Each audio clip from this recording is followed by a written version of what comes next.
আজকে আমরা শিখব ইলেকট্রন আসক্তি নিয়ে। ইলেকট্রন আসক্তি বলতে বোঝায় কোনো গ্যাসীয় বিচ্ছিন্ন মৌলের সর্ববহিঃস্থ শক্তি স্তরে একটি করে মোট 1 মোল পরমাণুর সাথে 1 মোল ইলেকট্রন যুক্ত করায় যে পরিমাণ শক্তি উৎপন্ন হয় তাকে ওই মৌলের ইলেকট্রন আসক্তি বলে।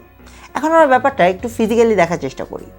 সাপোজ এটা একটা পরমাণু, এখন আমার একটা ইলেকট্রন আছে, ইলেকট্রনটাকে আমি এই পরমাণুর সাথে যুক্ত করলাম। তাহলে ইলেকট্রনটাকে যখন আমি এই পরমাণুর সাথে যুক্ত করলাম তখন কি হবে, এই পরমাণু এবং ইলেকট্রনটার মাঝে একটা বন্ধন তৈরি হবে, এবং যখনই এই পরমাণু এবং ওই ইলেকট্রনটার মাঝে একটা বন্ধন তৈরি হচ্ছে তখনই সেখানে কিছু পরিমাণ শক্তি উৎপন্ন হবে।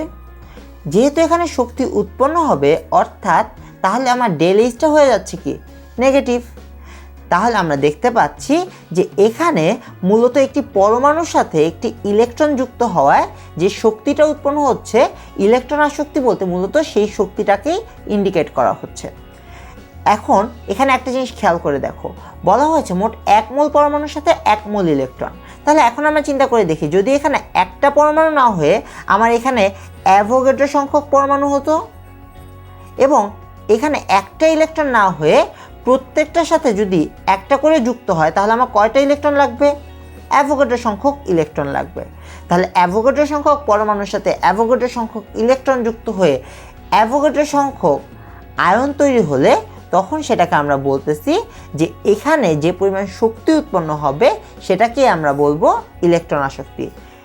অর্থাৎ 1 মোল পরমাণুর সাথে 1 মোল ইলেকট্রন যুক্ত হয়ে 1 মোল ইলেকট্রন যুক্ত করায় যে পরিমাণ শক্তি উৎপন্ন হবে সেটাকে আমরা মূলত বলছি ইলেকট্রন আসক্তি বা ইলেকট্রন অ্যাফিনিটি। এবং একটা জিনিস অবশ্যই খেয়াল রাখতে হবে যে আমাদের ইলেকট্রন আসক্তিতে শক্তি উৎপন্ন হচ্ছে, অর্থাৎ প্রক্রিয়াটি একটি তাপ উৎপাদী প্রক্রিয়া। তাহলে ইলেকট্রন আসক্তিকে আমরা বলতে পারি এটি একটি তাপ উৎপাদী প্রক্রিয়া যেখানে শক্তি উৎপন্ন হয়ে থাকে।